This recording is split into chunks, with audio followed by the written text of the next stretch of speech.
देखिए, तेजस्वी यादव जहां एक तरफ अति पिछड़ा पर दांव लगा रहे हैं, तो दूसरी तरफ सवर्ण जातियों पर भी तेजस्वी की नजर है। भूमियार जाति से आने वाले नीतीश के सबसे करीबी 3 अक्टूबर यानी कि दिन शुक्रवार को आरजेडी ज्वाइन करने जा रहे हैं। और कोई ऐसे वैसे विधायक नहीं है, नीतीश के करीबी विधायक हैं।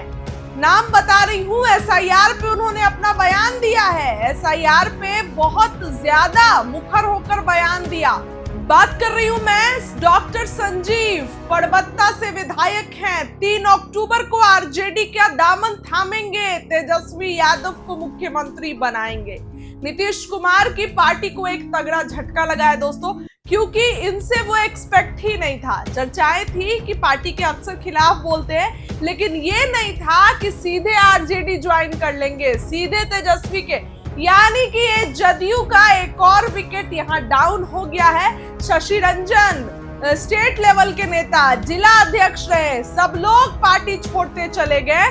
नीतीश कुमार को तो तगड़ा झटका लगा है। ऐसा लग रहा है कि अब जदयू को 2 ही लोग चलाएंगे, एक ललन सिंह और दूसरा संजय झा। अशोक चौधरी अगर इस्तीफा नहीं देते हैं तो वो भी चला लेंगे।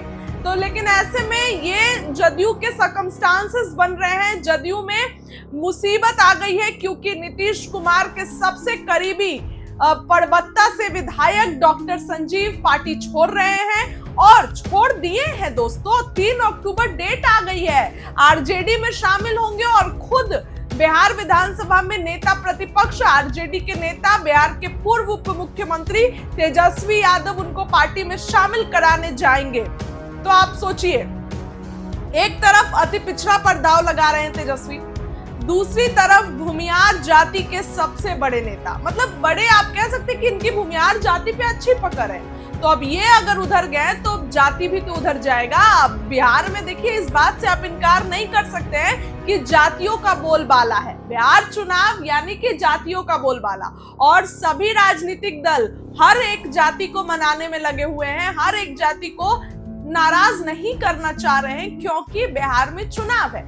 ऐसे में तेजस्वी यादव के साथ भूमियारों के सबसे बड़े नेता डॉक्टर संजीव अभी जाएंगे। अब देखिए, गिरधारी यादव बांका से सांसद हैं, उन्होंने एक बयान क्या दे दिया कि एसआईआर पर मुझे बहुत दिक्कत हुई, मेरा बेटा बाहर रहता है, बाहर से वो साइन करने आएगा, इस तरीके का उन्होंने बयान दिया। पार्टी ने उनको कारण बताओ नोटिस भेज दिया।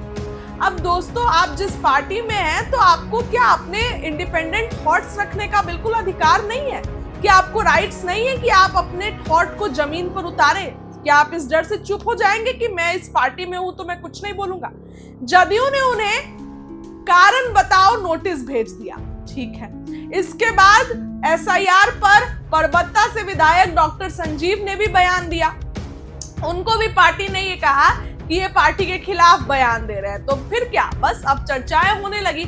3 अक्टूबर दोस्तों यानी कि दशहरे के ठीक बाद आरजेडी ज्वाइन करेंगे, आरजेडी में शामिल होंगे। नीतीश कुमार के एक और विधायक चले गए, नीतीश कुमार की पार्टी अब और कमजोर हो रही है, क्योंकि देखिए ना, वो भूमियार जाति से आते हैं। सवर्ण का वोट अगर मिलेगा तो इस बार तो एनडीए कमजोर होगी। और दोस्तों, हाल के सर्वे की अगर बात करें तो मुख्यमंत्री चेहरा लोकप्रियता में आ रहे हैं नेता प्रतिपक्ष तेजस्वी यादव, सबसे प्रिय। तो आप सोच सकते हैं कि बिहार की राजनीति में इस बार उथल पुथल का माहौल है, और सबसे ज्यादा झटका जदयू को लग रहा है, क्योंकि बीजेपी का तो काम ही है ये कि अब इधर से पार्टी तोड़ लिए, उधर से विधायक तोड़ लिए। लेकिन झटका किसको लग रहा है? तो जदयू को। झटका किसको लग रहा है? तो सीएम नीतीश कुमार को। अभी देखिए ना, अशोक चौधरी पर जिस तरीके से पहाड़ों का, मुसीबतों का जो ऐसे एक पहाड़ है, कि जिस तरीके से बातें हो रही है कि अशोक चौधरी जो है तमाम तरीके की संपत्ति अवैध तरीके से है, उनकी पत्नी के साथ अवैध तरीके की संपत्ति, तो ये पूरी बातें चल रही है एनडीए में, ये सब कुछ जो है एनडीए में चल रहा है। ऐसे में सबसे बड़ी बात देखने वाली ये होगी कि अब जो है वो नीतीश कुमार क्या कुछ फैसला लेते हैं। आखिर जदयू में इस तरीके की चीजें हो रही है, तो आप सोच सकते हैं कि जदयू दिन पर दिन और कमजोर होती जाएगी। ऐसे में परबत्ता के विधायक डॉक्टर संजीव आरजेडी ज्वाइन करेंगे। 3 अक्टूबर को पार्टी के मिलन जो कार्यक्रम होगा उसमें आरजेडी का दामन थामेंगे। खुद बिहार के नेता प्रतिपक्ष वहां पहुंचेंगे, तेजस्वी यादव वहां पहुंचेंगे, और पार्टी की कमान जो है तेजस्वी यादव उनको टिकट भी मिल सकता है। दोस्तों चर्चा है कि अब जदयू छोड़ रहे हैं, आरजेडी में जा रहे हैं, तो बातचीत तो हुई होगी टिकट के लिए। इसलिए इस खबर के लिए फिलहाल इतना ही। इन्हीं भ्रष्ट अधिकारियों ने विपक्ष को हराया था। अब की बार जनता इनको सबक सिखाएगी और उन सभी भ्रष्ट अधिकारियों की सूची अभी मेरे पास है और अब की एक तरफा कार्रवाई नहीं होगी, क्योंकि जनता मुस्तैद है। ये साफ संदेश जो है मेरा बिहार की जनता को है और उन भ्रष्ट अधिकारियों को है। और 2020 में भी इसी तरीके का मुख्यमंत्री जी ने वो जो है एक घोषणा की थी, कैबिनेट नोट में भी है, कहाँ जो अब तक पूरा नहीं हुआ।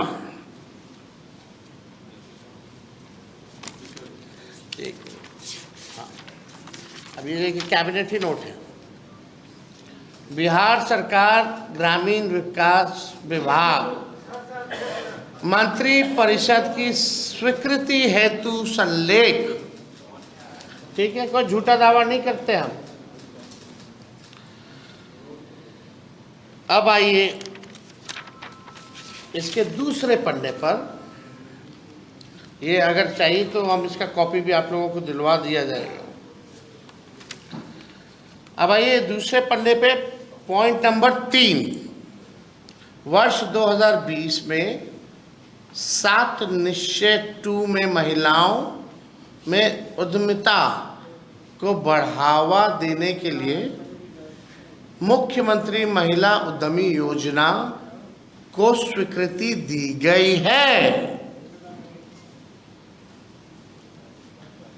इसके तहत सभी वर्ग की महिलाओं को 50% अधिकतम 5 लाख रुपए का अनुदान एवं 5 लाख रुपए तक का ब्याज मुक्त ऋण दिया जा रहा है। क्या हुआ इसका? हम जानना चाहते हैं माननीय मुख्यमंत्री जी से ही। वही है ना भाई आने वाले एनडीए के चेहरे, वही है ना मुख्यमंत्री 20 साल से। तो तेजस्वी और बिहार की जनता किसी और से जवाब सुनेगी क्या? अगर नीतीश कुमार जी कैपेबल है मेरे सारे उत्तर को देने के लिए, तो मैं चुनौती दिया हूं, आकर के इसका सारा जवाब दे। और हम भी चाहेंगे कि आप कैसे ये पूरा कीजिएगा। नौकरी का राह तो तेजस्वी ने दिखा दिया, कई पॉलिसीज भी बनाई, आरक्षण भी बढ़ाया जो आपने लटका दिया, खत्म कर दिया। तो कम से कम मुख्यमंत्री जी को आइए, बैठिए, डिबेट कीजिए, पता तो चले कि आपकी सेहत ठीक है, दुरुस्त हो।